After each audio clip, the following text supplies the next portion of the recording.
I'd like to tell a personal story about race and racism within my own life that might go against the common narrative that we have in the United States that the problems of racism and slavery were only part of the distant past and are not part of society now, that try to push these ideas into the distant and far past of our lives. So, let me tell a story about in my own life when I was in undergraduate school. I grew up in a town up north that didn't have a lot of diversity in it. Most of the people there were white people. And then I moved to Georgia Tech, Atlanta, Georgia. That's the Georgia Institute of Technology. And of course, there was a lot more cultural variation and different races that I was able to meet and get to know. Now, in the time in which I was there, I was also working on overcoming shyness and social anxiety.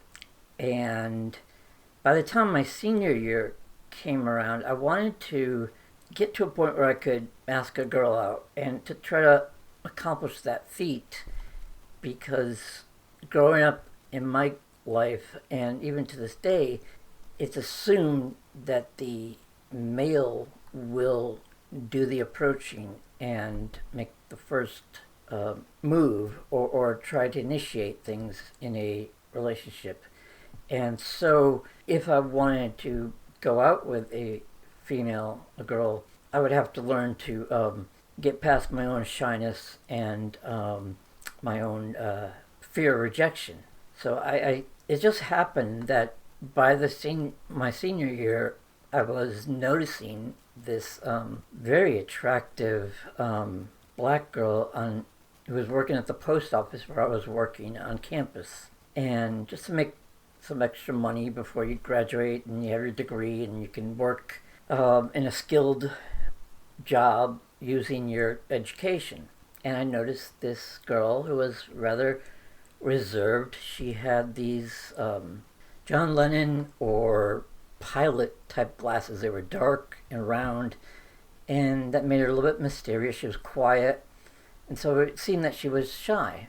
And at Georgia Tech, there wasn't a lot of fear about interracial dating. But remember, this was the 80s, and it was in the South.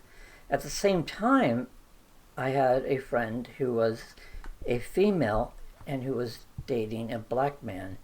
And she talked about how it was not safe to be driving around, for that couple to be driving around outside of Metro Atlanta.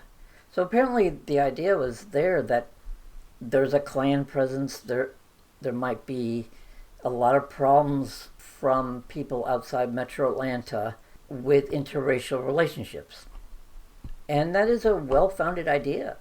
Recently, even among people in the mental health field, I've been exposed to that kind of non-accepting attitude to interracial dating or relationships.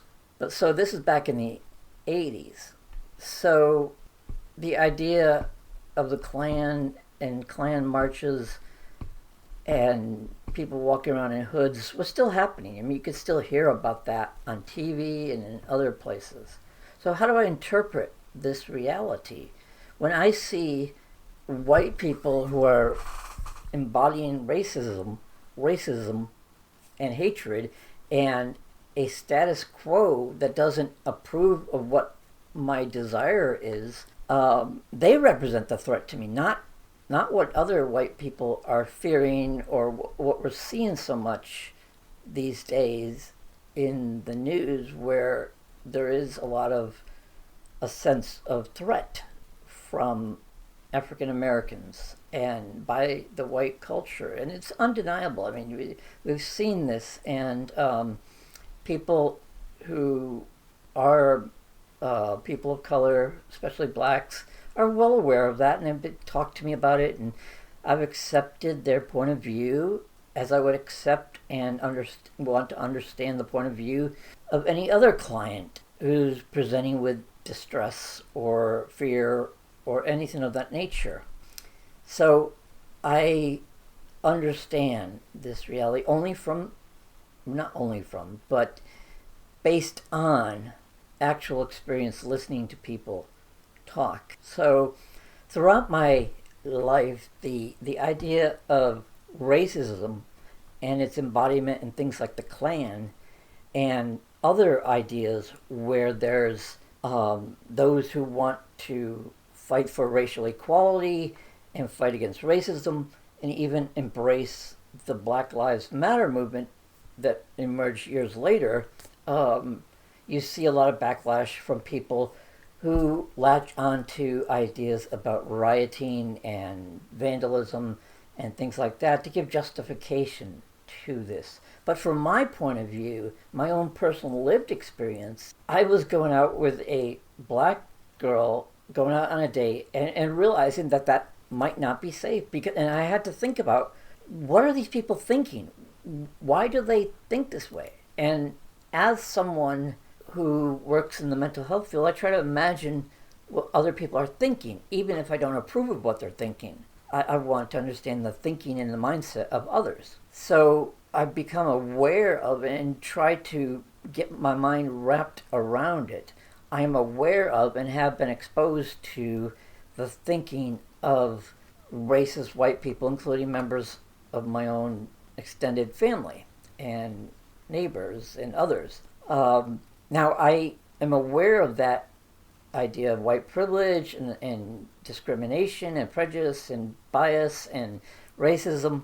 Even though I don't understand it at all, I do know that it makes a lot of sense to many other people. And so what I feel is more dangerous is that white person who embodies racist ideas, because they're the threat to me. And in fact, one time I took another black girl out and we went to Stone Mountain in Georgia, which was outside of Atlanta, and I got this idea that the Klan was still active in Stone Mountain. And so again, I was exposed to this idea that white people were actually a threat to me. And so people will often say, they will talk about this alliance that they feel with people that look like them.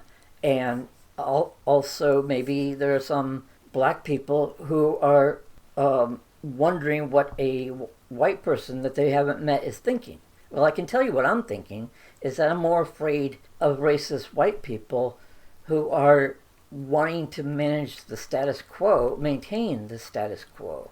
That is what fears me. When I see a Black Lives Matter protest and some guy walking around what looks like a parade to me, and this person is carrying a big gun, my thought is to hide. I'm scared of this person.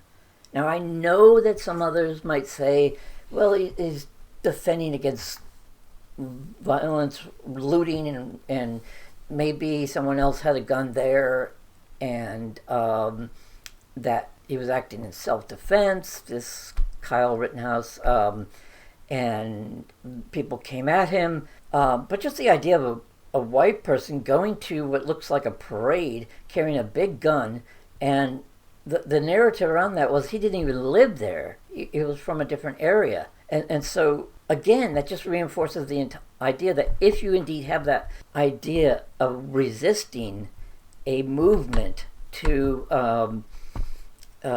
create justice and to oppose racism, prejudice, bias, hatred, and all those things, and you introduce a white person with a weapon, of course that is going to be the greatest threat for me. That's going to trigger those memories. Now, I'm not overgeneralizing to say that every white person is dangerous. But when you're in a certain situation where you're working for justice and equality and opposing racism, bias, and prejudice, and you see a white person with a weapon, that's who represents a threat to me. Not some idea that this person is there to protect the neighborhood against vandalism and rioting. And I'll get to that more later, because that is an important topic in itself. The idea of selective attention to the unsavory acts of protests and marches and the need to focus on the negative to characterize the entire situation. That's going to be a topic for later that I do need to address, because when I have engaged in any kind of protest, it was never, I never was exposed to, condoned, or recognized any vandalism, rioting, violence, or anything like that. So this generalization of a protest or a march as that, those negative ideas just doesn't match with my own personal experience. Okay, thank you for listening, and we will continue this dialogue. And it is directed most definitely towards those who are not already among the progressive, or whatever you might call it, those who are not members of the left, or liberals, non-liberals, conservatives, Republicans. It doesn't do me any good just to talk to others who are already concerned.